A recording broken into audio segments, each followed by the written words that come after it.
Yes.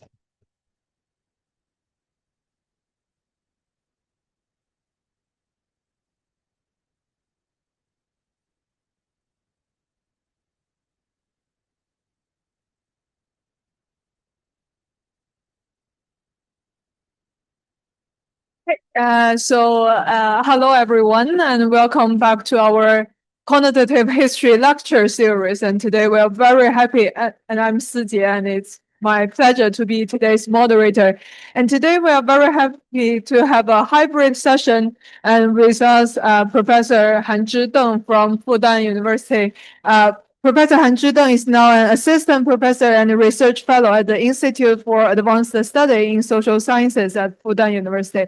And I know that many of you are already very familiar with Hanzhi and also his work and his PhD dissertation, History of Decentralization, Physical Transitions in Late Imperial China from 1850 to 1911, received the 2022 Alexander Gerschenkron's Prize for the Best Dissertation in Non-US or Canadian Economic History, awarded by the Economic History Association. And today we are also very much looking forward to hearing his new work, which I also believe continues his doctoral research, revisiting mass action incidents in late Qing China from 1902 to 1911.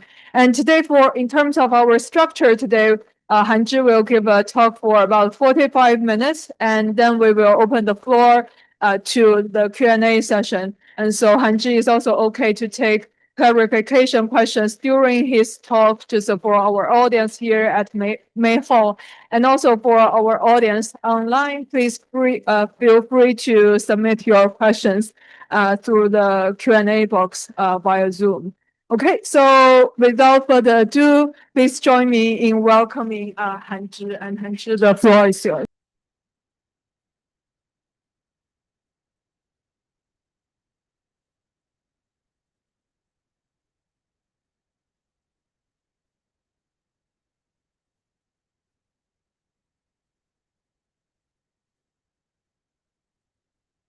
Yes.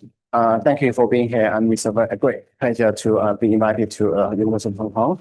And my name is Hanzhi Deng. So I know that in Hong Kong everybody is a professor, but I'm not. So I'm an assistant professor. So at Fudan, so I'm working in the Institute for Advanced Study in Social Sciences. That's a multidisciplinary research center for different subjects, mainly in political science. This is a new working paper, so a byproduct from my dissertation, because I was focusing on the public finance, the taxation, the public expenditure, but now there'll be more indirect social consequences of the fiscal social issues.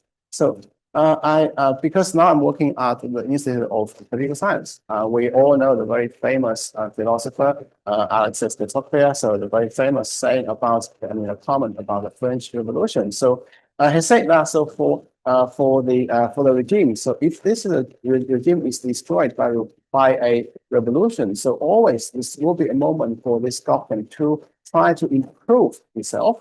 So the experience teaches us the most important section here. So for bad government, so if this is a bad government, so this will be a very critical, dangerous moment if this government is going to improve. So we all know that, so for French history, so lesson from the French history, so the Louis XVI actually is not a very cruel, not a very despotic ruler than the earlier ones. However, he tried to do some, he launched some reforms, but this is actually the moment when the Great Revolution occurred.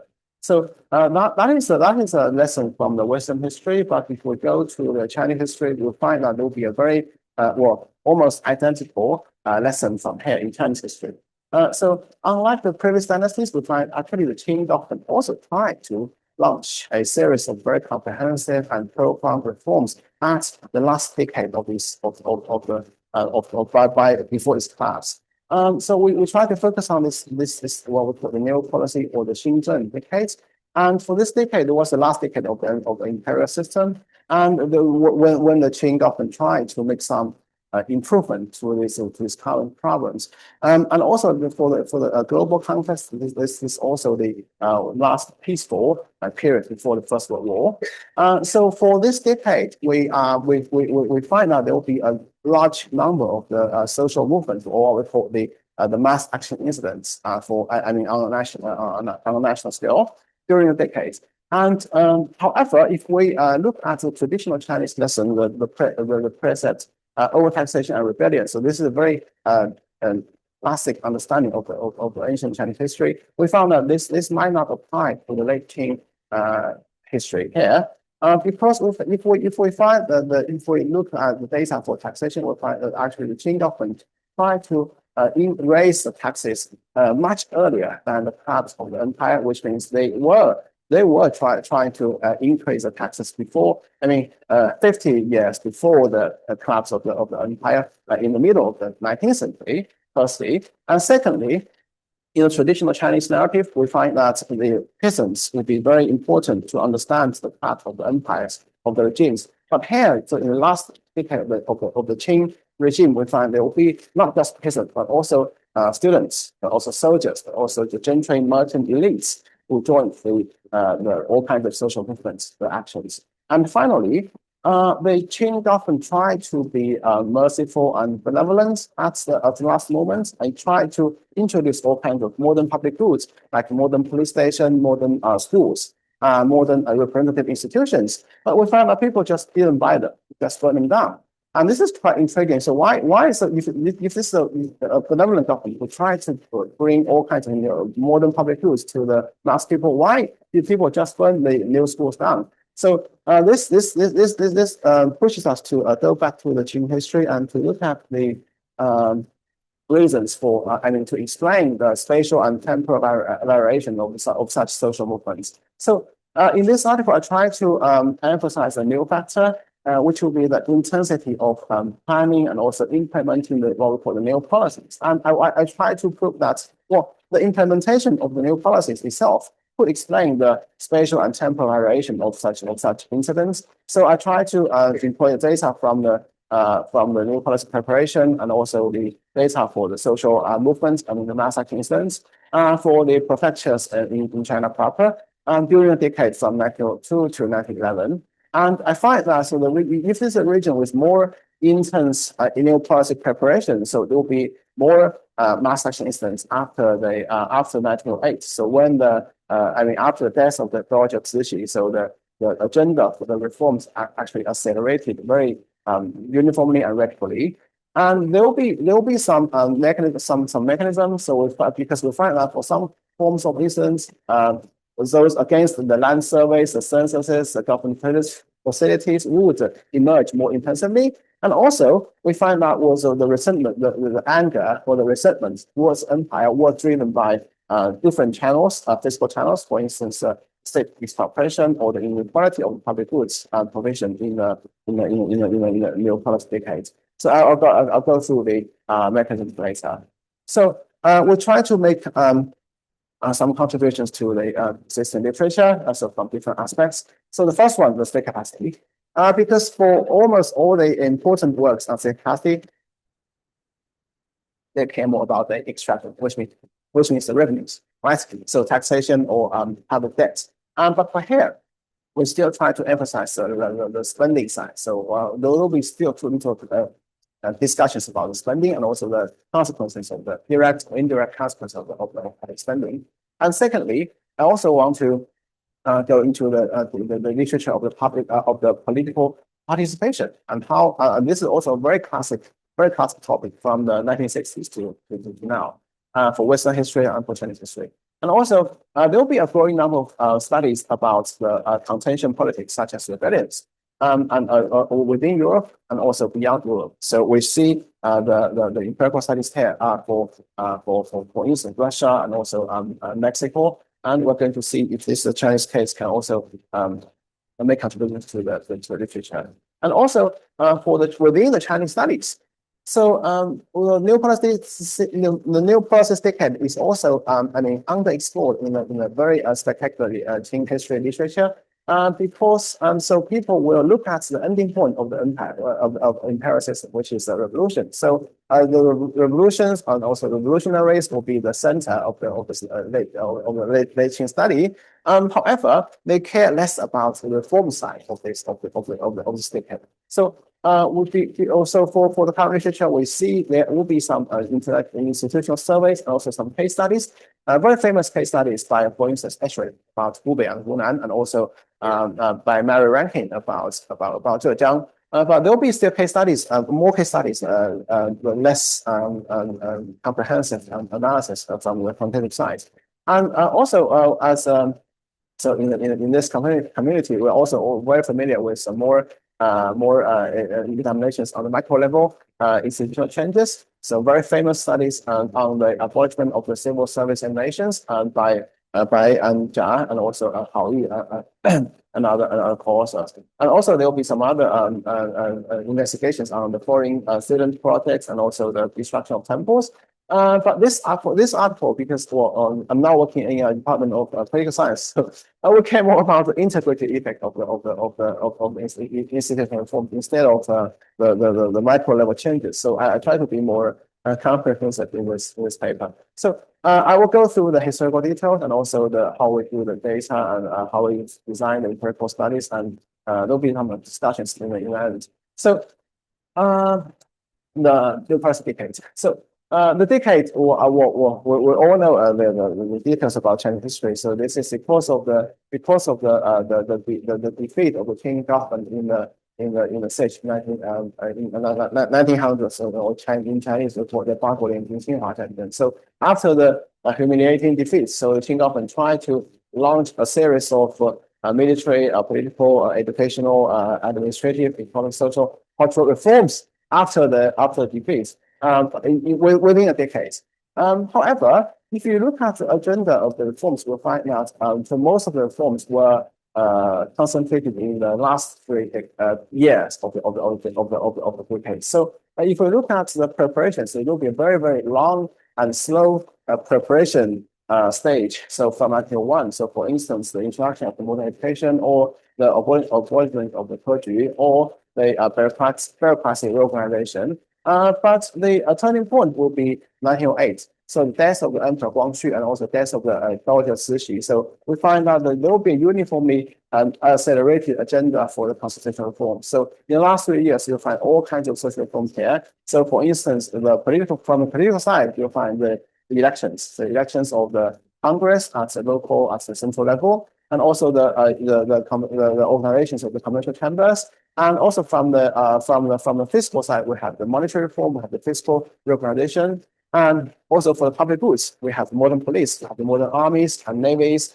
and there'll be some other policies like the opium ban or the land surveys. But in general, you'll find out that there will be a very quick and also very radical reform in the last 3 years of the Qing regime, and then we all know that the outcome, which will be the fall of the Qing Empire within several years.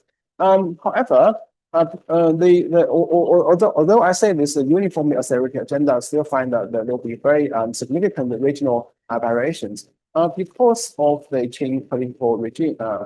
Structure. So there'll be some background about this, because before the Taiping Rebellion, before 1903, we find that actually the Qing government was more like, in today's term, was for the U-form structure, which means so there will be an emperor and there will be different functions. And from the fiscal side or from the administrative side, we find out there will be different functions. So there will be vertical management from the central to local. So, for instance, for domestic custom, for instance, for salt, for grain transport, or for land taxation, and then the government or the governor, or what we call the governor general, the 总督 or the 巡抚, will be not that important in local fiscal and administrative issues.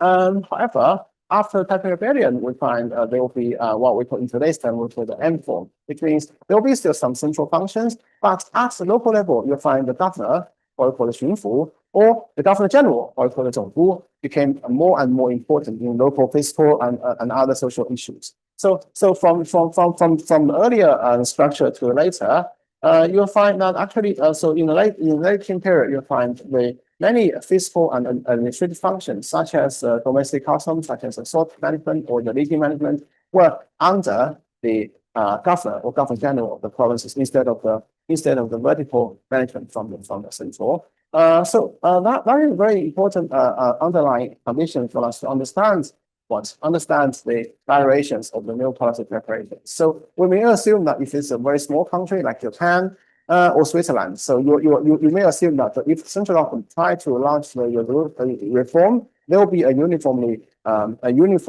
progress from the local level. So everyone was preparing for the new policies. But here we find that since Qing, the central government granted unprecedented autonomy to the local level, we find that the governors or the governor generals will be very important in the local affairs. So almost a final expression on over the local affairs. So because of the different factions by the governors, so some will be more conservative or some will be more progressive, and then you'll find that their attitude towards the new policy will be varying very quickly. So I have some examples about the more progressive provinces. For instance, this is a very famous one. So the Zhili province. So Zhili was a pioneering province in the Qing late Qing new policies. Because within a decade, so there will be, for instance, the new modern army, the Beiyang new army, the Xinjun, and also there will be the modern police and station system throughout the Zhili province from the prefectures within the counties. And then there will be also a lot of academies or modern educational institutes, for instance, vocational schools or the higher universities, or also the middle schools or primary schools. So there'll be a comprehensive and modern educational system, almost all because of Yuan Shikai. So Yuan Shikai was serving as a Zhili governor general, or called the Zhili Zhonggu. So for many years, and during this preparation stage. And then that's why we witness the very rapid progress of the new policy preparation in Zhili. And also, for instance, in southern China, so this is also a representative, which is a Hubei province. Again, we will see new armies, like the Hubei new army, which was the crucial player in Shanghai in the 1911 revolution. And also there will be the modern factories like Hanyang Steelworks, and also the academies. For instance, what we call the Lianghu Shifan, so the Fudan Hubei Normal Academy. So there will be all kinds of progress about the new policies because of the progressive Governor General Zhang Zhidong, who served as what we call the Huguang Zhengdu, so the Fudan Hubei Governor General during the preparation stage. So the impression would be that if there is a very progressive governor, that'll be a very crucial condition for the preparations of the new policies. However, that'll be a concern because what we know that due to the ideological or the pragmatic considerations, some governors will be very active in preparing for the new policies, right? However, very limited fiscal resources to do all kinds of modernization reforms, because we look at the police station, we look at the academies, we look at the factories, they all need money. However, so if there's a powerful reformer but there's no enough money, what will happen?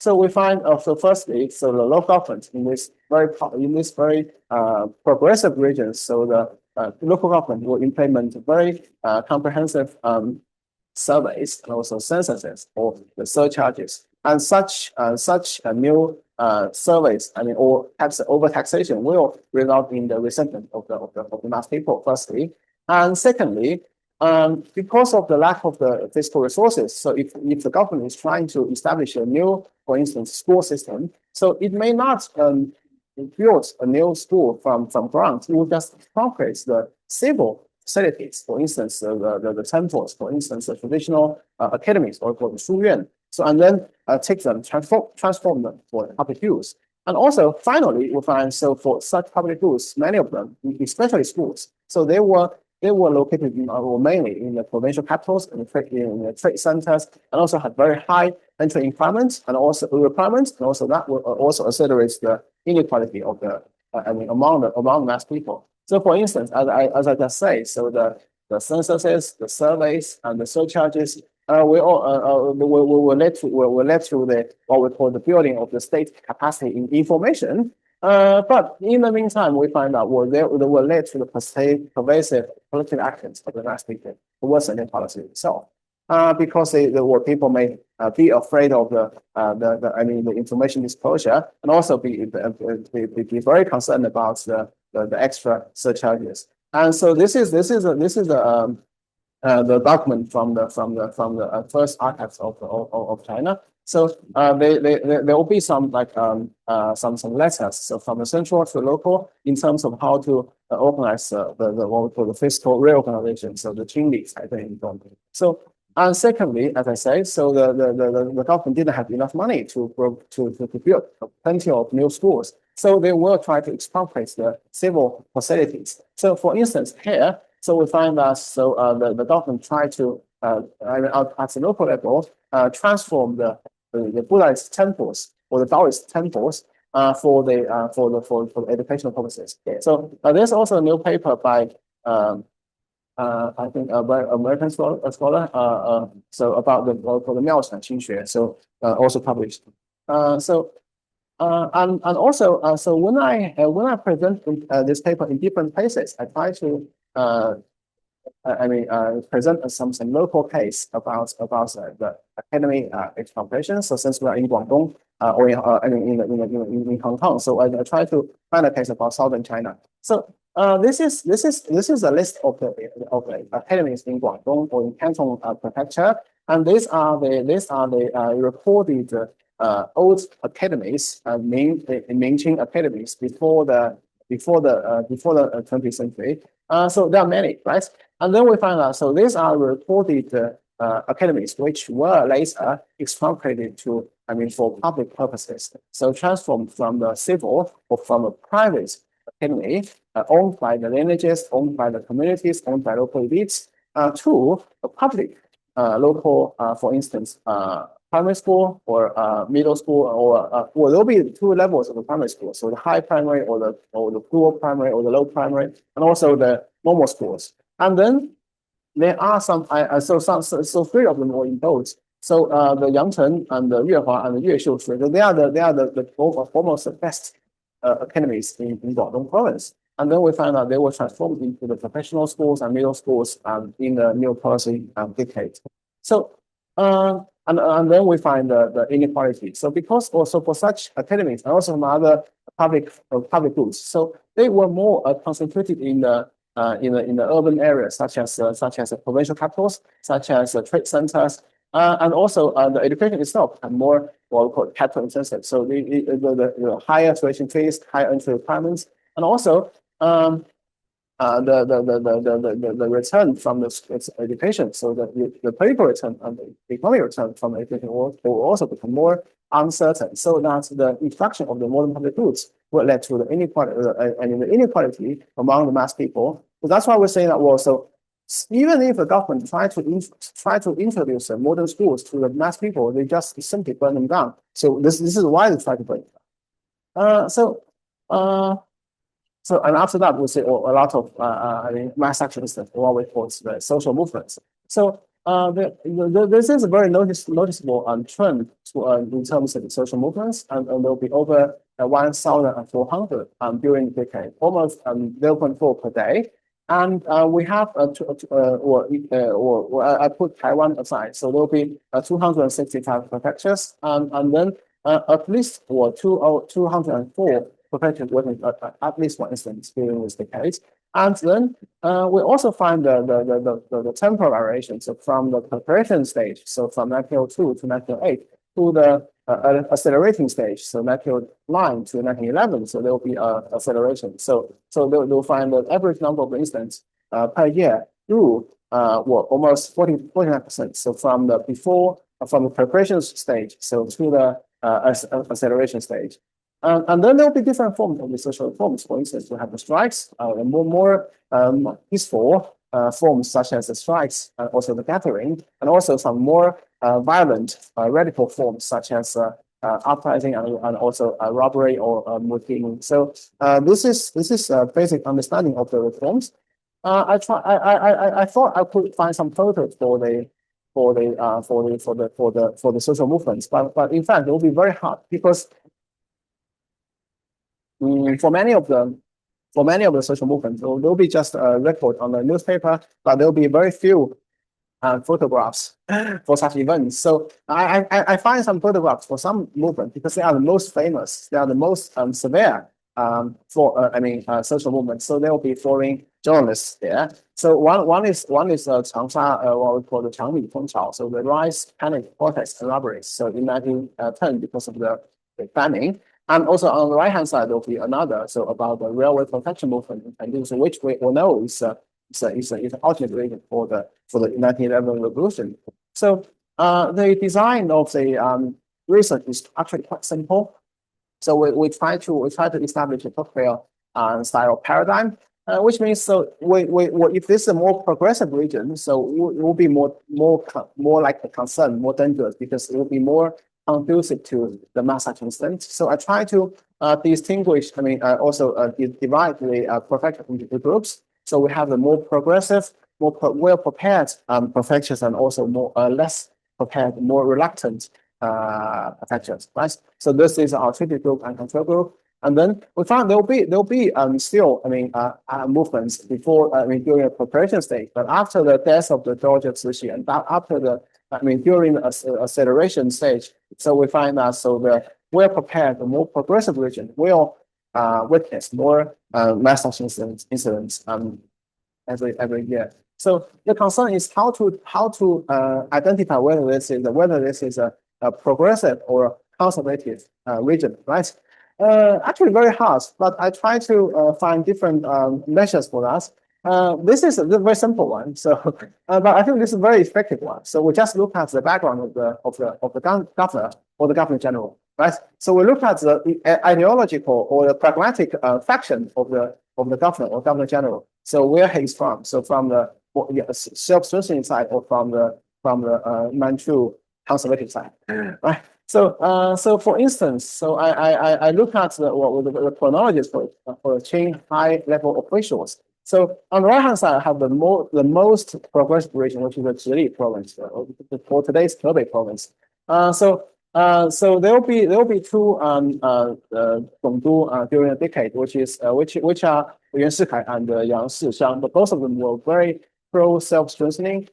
So in these provinces, so I just look at the factions. So if I identify this one to be a progressive politician, so I will have there'll be a dummy like one. So for the Zhili province, for the whole decade, so there'll be a very high score. For the ideological preference for the governor. So there'll be 100%. So for over the decade, so this region was governed by a progressive governor or governor general.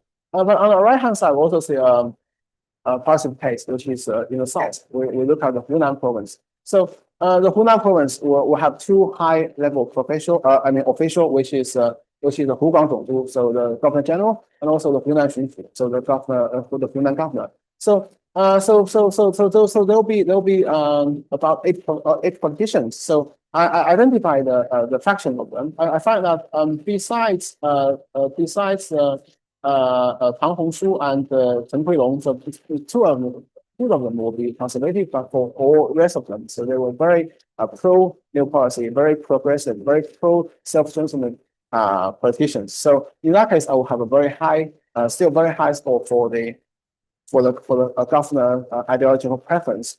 So I take the proportions for the Gongdu and Xinfu, but also we can also adjust this the proportions. But these are the positive cases. We are also looking at some negative cases. So for instance, so they are from the left-hand side will be from the Shanxi province. So Shanxi didn't have any Zhongdu, so there'll be only one Xunfu. So and then we can see, so from this for the whole decade, so there will be 7 politicians, right? And almost so for most of the time, so it will be governed under the conservative politician. So in that case, I will have I would assign a low score for the Shanxi province for the government preference. So on the right hand side, we have another negative case, which is the Shanxi province. So there will be 2 politicians. One is Shangan Zhongdu, and there'll be 2 Manchu officials, and also the Shanxi Xunfu. So, but most of them will be to the conservative and also the Manchu faction, so that there will be a very low score for the new policy preparation preference. So this is a provincial level measure, but there'll be also a concern. I presented this work in several places, but there'll be still critics on it. So so in the recent months, I feel another more detailed prefectural measure for the new policy preparation. So because because on the prefectural level, so there'll be you'll be better if we have, for instance, the ideological factions from the magistrate, right? So the 知县 or 知府 will all be better, but it will be very hard because for most of them, so they will not be in the official record of the Qing government. We can only find the provincial level official record. So for here, it will be very time-consuming to look at the ideological preference of the magistrate from the counties, from the prefectures. So what I do is to just look at the progress of the new policy preparation at the prefectural level. So I try to find some more objective criteria for them. So the first one would be the industry. So if this is more progressive region, so there should be more what we call the self-strengthening heavy industry during the preparation stage. So I look at whether there was already a public or private industrial firm according to a data set we're all very familiar with by Du Junchen. So the second criteria will be the institution, higher education institute. So I don't look at the normal and the middle and secondary or the primary schools. I only look at the very high end of educational institutes, which are the professional and the vocational schools. So the 专门学堂 and the 实业学堂. So because if I look at the normal academies, so there'll be almost all for every prefecture will have a normal academy during the preparation stage. Now we have a very bad variation. So if I look at the very high end of the education system, there'll be better variation. So whether there was a higher educational institute during the preparation stage, and thirdly, whether there was plenty of representativeness. So we know there will be the constructions of the representative institutions in the China, the very famous 资政院 and the 咨议局 at the central and local levels. And so I calculate, so according to the population here, how many members you deserve to have, and whether your actual number of representatives will exceed that criteria. So if there is a very high level of representativeness, so I would assign a 1 to that prefecture. And fourthly, the military. So this is the hardest part because almost all the military camps were still at the provincial capitals. So what I look at is, firstly, there will be a monograph by in 1994. But I also try to find some other evidence of the late Qing fiscal reforms. So there will be what we call the fiscal reports, the Qing 财政说明书. So there will be accounts about military expenditure, and also they will have records about whether they were extracting or recruiting the soldiers from the neighboring or from all other prefectures. So in that case, I didn't look at the location of the military camps. I looked at whether for this prefecture you will have the extraction of the human labor. Of the soldiers. So for the 水师 or for the Qing, so if there is the possible recruitment of the new military force soldier, so there'll be a 1, which means this region has been disturbed or influenced by the establishment of the new military forces. And lastly, the railway. So two things. Firstly, the establishment operated or established the railway. And secondly, I also look at the plans routes, because for the planned routes, so there will be also financial activities. So for instance, there will be crowdfunding or donations or even formal, funding for the railway construction. So if this region has been affected by the railway construction, so I would assign a 1. So in this case, we'll find, so in some regions such as Chongqing or Huizhou, so they're also in blue. They are already in blue because I think, or because in this region there has been the organizations about the railway construction, although that's in the planning stage. So at the wrap up, so there'll be five aspects, right? I would say. So industry, education, representativeness, and the military forces, and also railway. And then I just aggregate them to one map. So there will be a perpetual level measure for what we call the new policy preparation. So whether some regions were more prepared than others in terms of the new policies by the 1908, before the death of the Emperor Guangxu and Dao Cixi. So yeah. So and also we try to look at while we're still very frequently using this chronology, the late Qing chronology for the mass action incidents, so social movements. So this is this chronology provides very detailed records for the social movements. So records from the newspapers, for instance, 时报 or 汇报.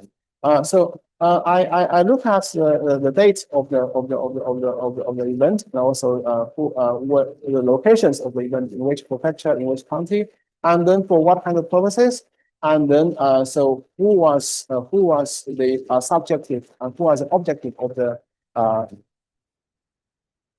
social movement, and also in what forms, and how what will be the scale of such a movement. So in that case, we will have the very complete records of the social movement, and then we aggregate them onto the prefectural level.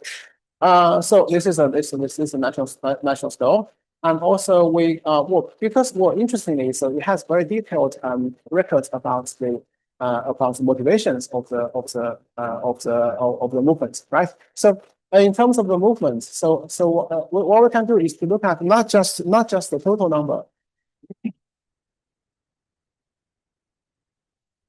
not just the total number of the movements, but also this is the total number of movements, right? But we can also look at the movements, the incidents driven by specific purposes. So, for instance, if this event is clearly, recorded as, being driven by a new policy censuses or surveys, so I will also make a note.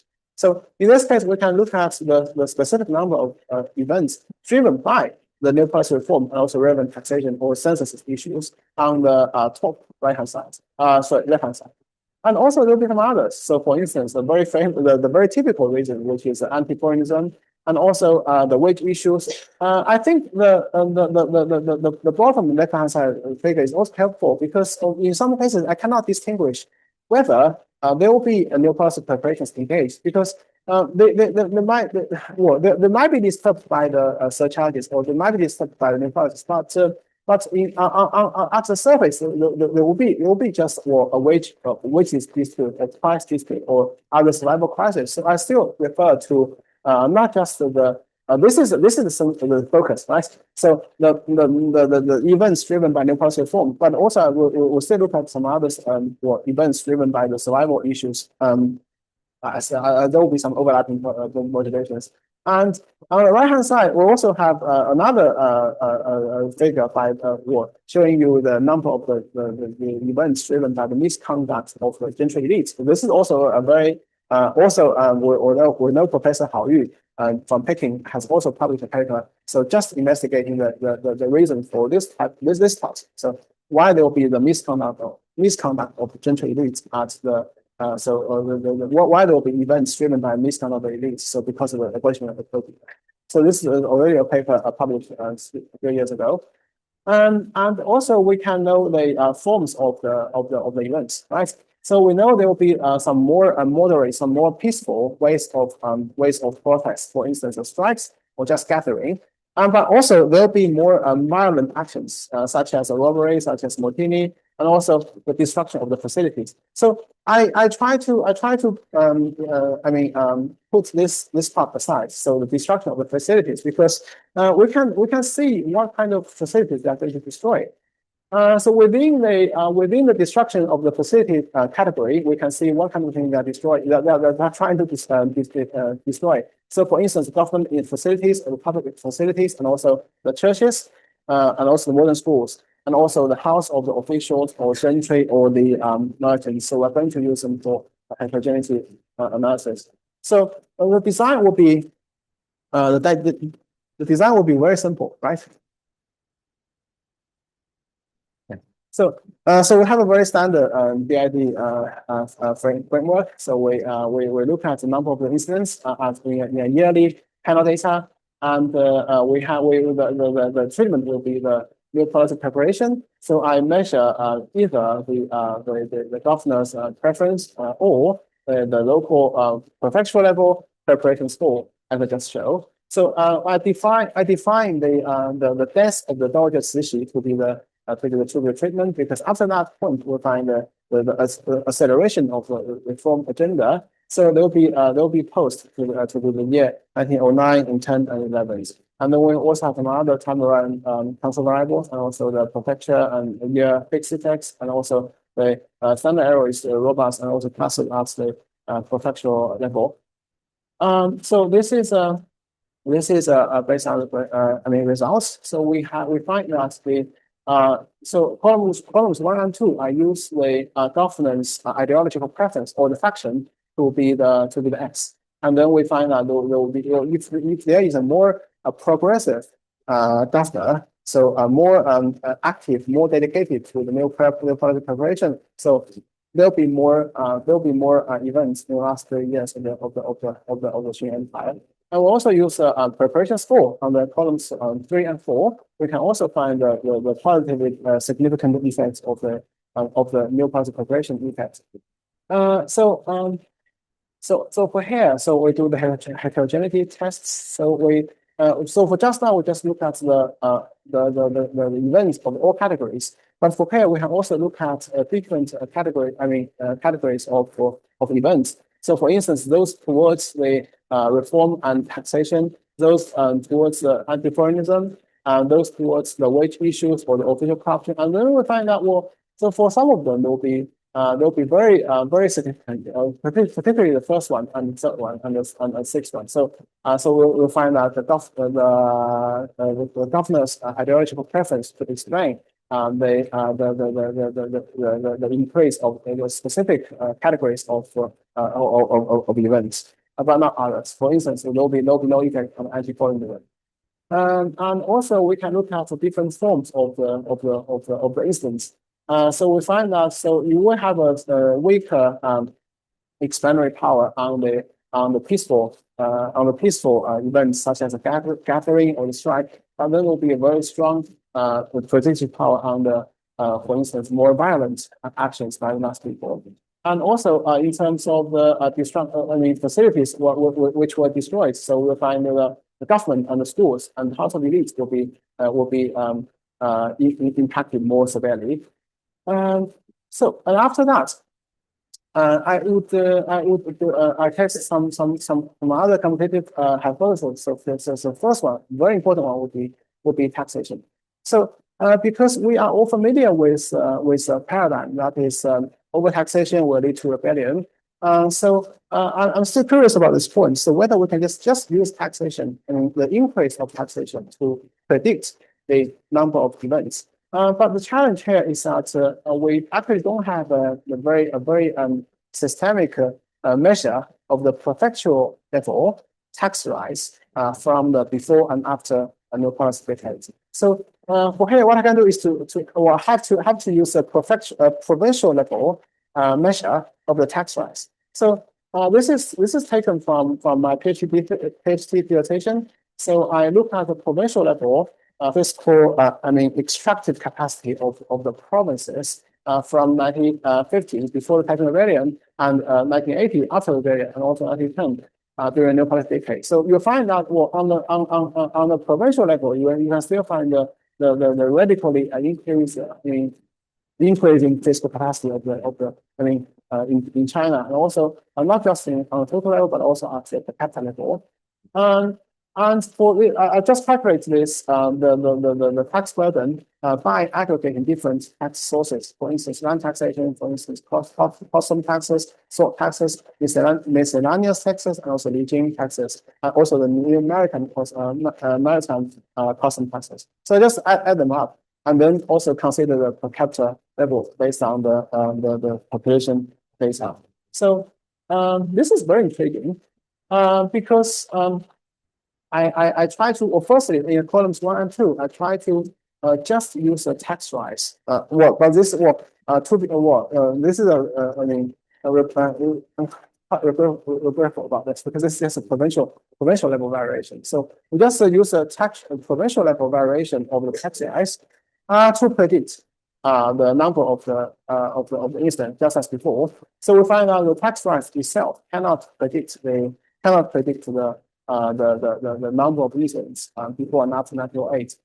But if we just add them up, so I generate the triple interaction. So in terms of the policy preparation times the tax rise times the post, and then you'll find there'll be a very interesting results. So we still find the significant results for the new policy preparation itself. And also here you'll find that the tax rise also gives you a positive coefficient, but also the triple interaction will be negative. And I just calculate. Well, if you just calculate them, you'll find out almost the effects from the tax rise will be offset by the triple interaction. So I'm still trying to think about how to explain this, but well, this is what I do with a measure of the governor's ideological preference. And if I use the local preparation score, so this is the result I have when I just use a local neopolitical preparation score, and I find that in the columns 3 and 4, only the neopolitical preparation will predict the number of incidents, while the tax rise itself becomes unimportant. I also do some other quantitative hypothesis, for instance, the perjury. So I use what we're all familiar with the data, right? So the density of the 定式, so number of 定式 over the population. So if I use the 定式 density to predict the number of incidents, I will find out in the columns 1 and 2, it will be insignificant. Well, I guess because the perjury effect was already happening in 1905. But after 3 years, 1908, so the effect may already be absorbed. So there'll be no longer significant effects. But if I do the BIDID, so I still find the triple interaction will be significant, which means so if there will be new policy preparation, and then there will still be more 定式, there will be a more significant result. But I'm still trying to think of how to explain this. So there will be some other robustness checks. So for instance, we can look at the event study specification, right? And also we can do the subsample for different regions and different periods, and also the other fractions variables for the new policy preparation. And also I'm trying to because we're all familiar with chronology, but the chronology, the chronology for the instance where they were generated from several big newspapers like the 汇报 or 时报. But I'm also trying to look at some other newspapers. So like the very famous 申报 and the 历世报, the social welfare Tianjin, and also the Peking Press, the 京报, and try to I'm figuring out whether we can just extend the timeline to the 1980s, far before the policy, and also extendment to the Republican era. But this is still in progress. So we can look at some of the tests. For instance, I try to do subsample. So for instance, according to the population in according to population in 1880, so I try to divide them into different subsamples. And I find that so the significant result is still driven by the main body, right? So not just the top or the bottom 25%, but the main body of the prefectures. And then if I use the 1910s population census, they'll be identical. So you still find that the result is driven by the main body. So in between. And we can also exclude, for instance, the beginning and the end, the last years of the new policies, and just keep the do the truncation, and also just keep the middle part, and you'll find this will be still significant results. And finally, the mechanisms. So yeah. I'm thinking whether that clock is the right or it's yeah, so that's quicker. Okay, so let's look at the mechanism in the end. So I try to examine several mechanisms that I mentioned before. So the first one will be the state exploitation. To be honest, so this is the initial motivation of this paper. So when I was doing public finance during the PhD dissertation, so I was looking at how the government tried to solve the fiscal constraints when they try to build new schools, and then I found they were solving the constraints by just expropriating the private properties. So this is I think the very important mechanism that I want to highlight in this study. So because we can look at the number of the existing civil public goods before the new policy, right? So for instance, the number of the academies. So there will be the encyclopedia for the number of academies. So and also we have a number of charities. So this also done by a professor from Fudan Institute for Historical Geography, and he also presented his work on the Harvard World Map platform. So if we just use the number of the civil facilities, for instance, the number of the academies to predict the number of the incidents, we'll find out. So if there were more pre-existing civil private academies, there will be more incidents towards the new policy. So this is called 1 and 2. And also we look at the number of the charities run by the private powers. Right? So if there were more charities before the new policy became, so there'll be more charities run by the private powers, so there'll be also more resentment and anger towards the new policy itself. And this is the total number of the incidents. So I also changed change it a little bit to the specific number of the incidents triggered just by new policies. So this is a smaller sample, and then we find out whether it still holds the result still holds, and also the decision. So we may find in the Western case that the representative decision will help mitigate the political crisis. Right? So it will be more members from mass people. So it will help mitigate the legitimacy of the government. But in this case, we find this is the opposite case.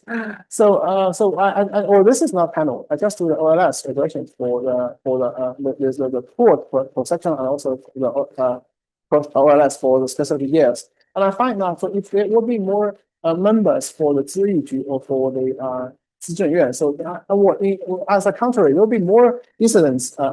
Towards the new policy. So this is also what may prove the very low representativeness of the institutions, and the establishment of such institutions will still not just mitigate, but in fact trigger the public anger. And lastly, the inequality. So I also refer to the data from the statistical compendium from the Ministry of Education, 学部调查. So I'm curious about whether the introduction of the new schools, the modern schools, will help mitigate the local public anger. But I find this is the opposite case, and I just say so because the new schools will have more higher entry barriers, and also it will be more capital intensive, and also will generate more severe inequality. So in this case, I find that so if there will be more higher educational or normal institutes, so there will be more incidents. But interestingly, if we look at the middle school, so this is a secondary school, middle school, right? So the 中学堂 or the 小学堂, so you'll find that this is the effect will be more will be declining. And if you look at the private school, so there will be almost no effect. So which means I still think that people are care about the social mobilization. So they care about entering a higher level of the schools. So if we just look at the primary or secondary education, so this effect will not be very strong.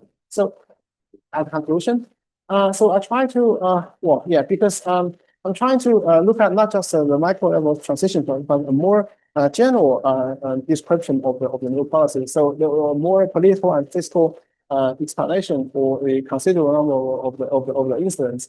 And we were not satisfied with the traditional overtaxation and rebellion paradigm, and we're trying to emphasize a new factor, which is intensity of the planning, the new policies. I use that factor to explain the spatial and temporal variation of the incidents, and I find that the incidents become more intensive, particularly after the 1908, the acceleration of the new policy reform. And there will be several fiscal and social channels that I want to emphasize in this paper. So still a very preliminary research, but if any comments or suggestions or critics will be very appreciated.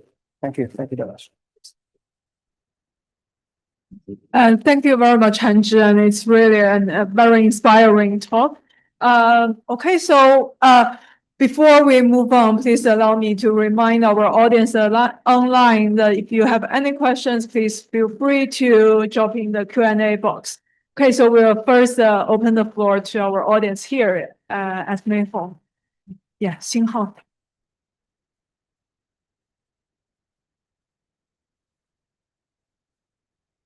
Thank you, Professor Deng, for the very much inspiring talk. I'm just curious whether the political attitudes of the governors as well as the governor generals would be relatively stable and changed during their long career in the officialdom, or whether they would possibly change their political attitude from being conservative to being progressive, or and vice versa, after they've taken the governor position as a governor or governor official generals. Thank you. Yeah, so that would be a typical, I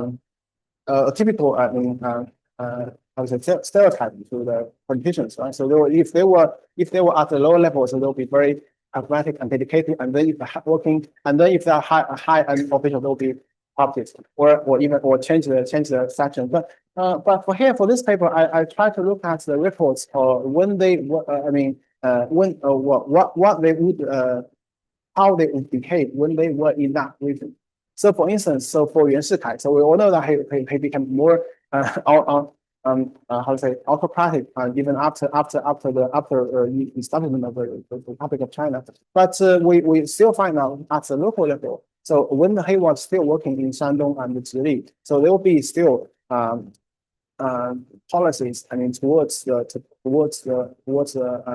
reform, such as the introduction of the new policies. So I'm not referring to the preference or the faction of the government as a whole, but how he behaved when he was staying in that province for that position. Yeah. So in that case, I find out that's right, because for some governors, for some government generals, we find out when they were in I remember in Fudan or Guangxi. So when they were in local level, they were still quite progressive. But then when they were recalled back to Beijing, so they considered and then they rejoined the Manchu campaign. That'll be possible. Yes, I'm just looking at the specific time when they were still at the local level.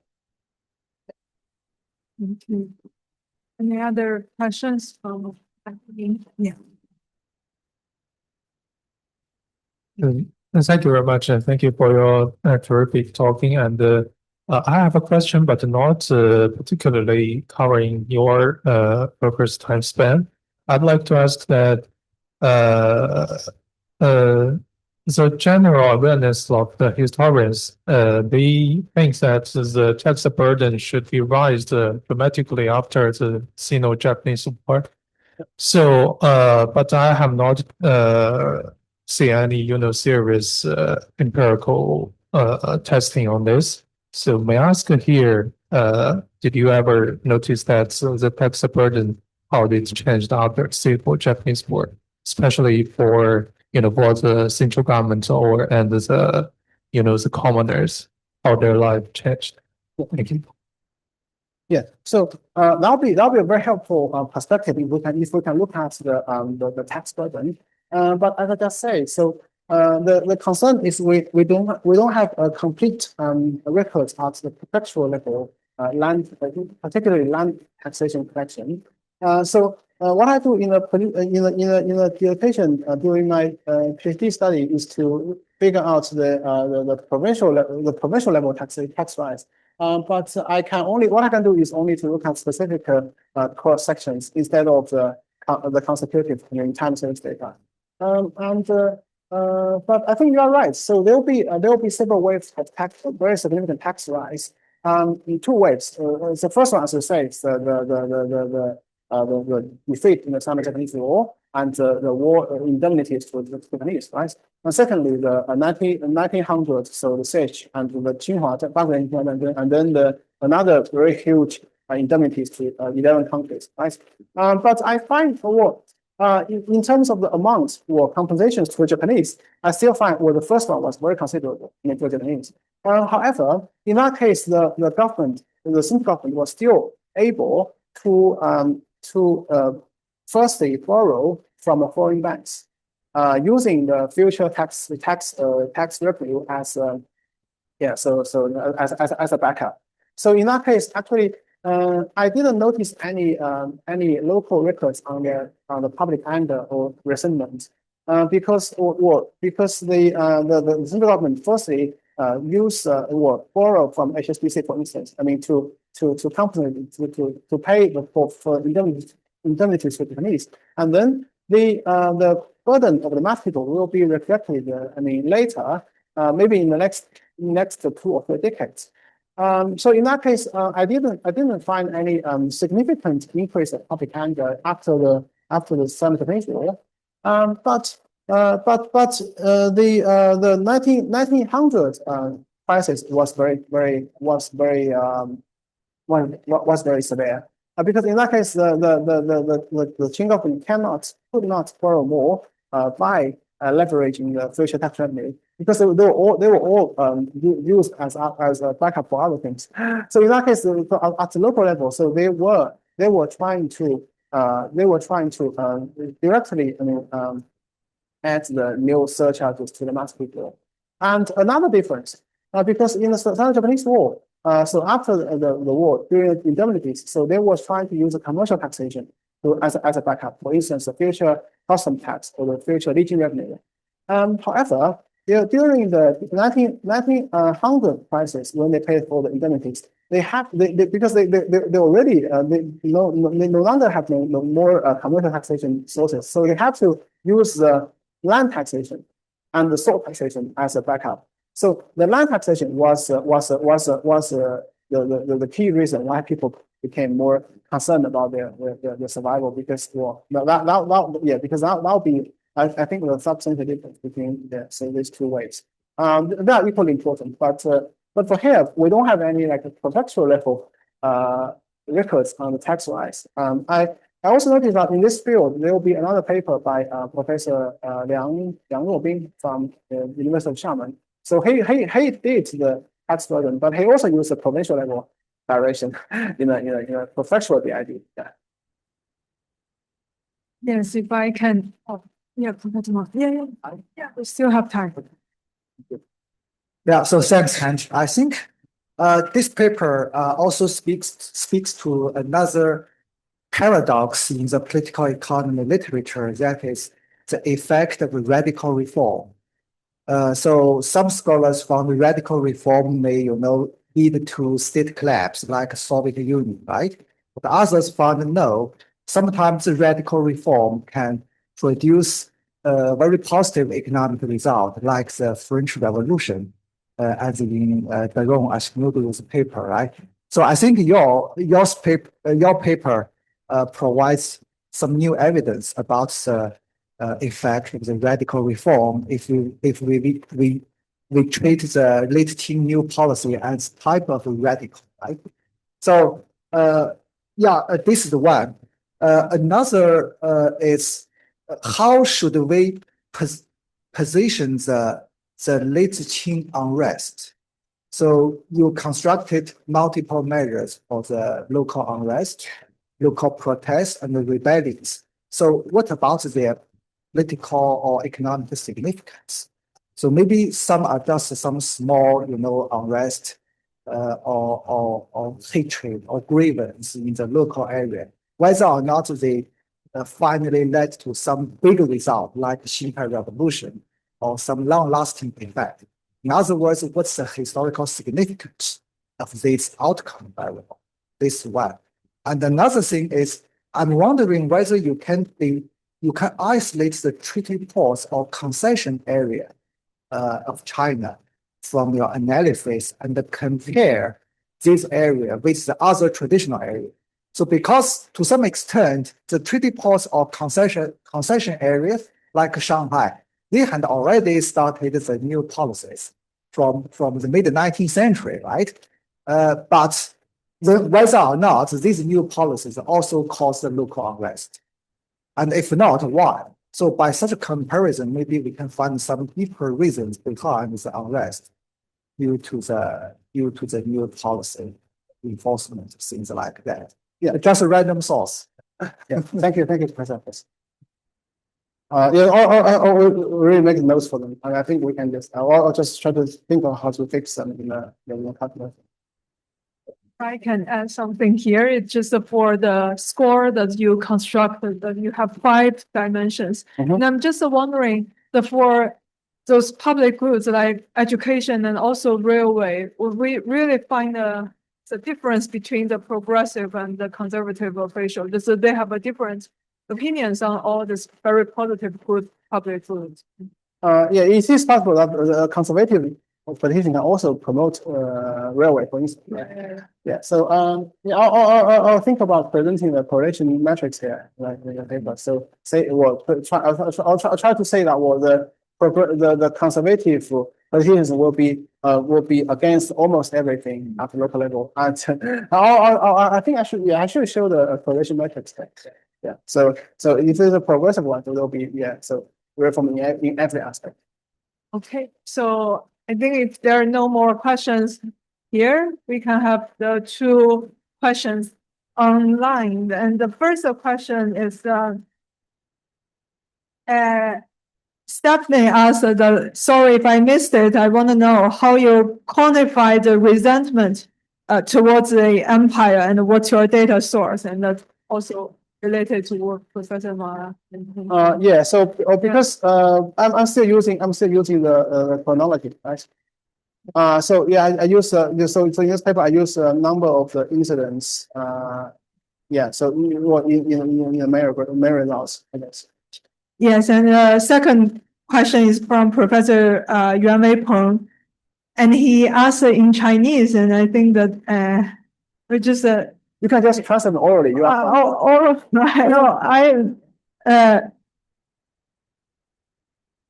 is a competitive hypothesis that the new policy also. No, why am I reading all this? You can just read it.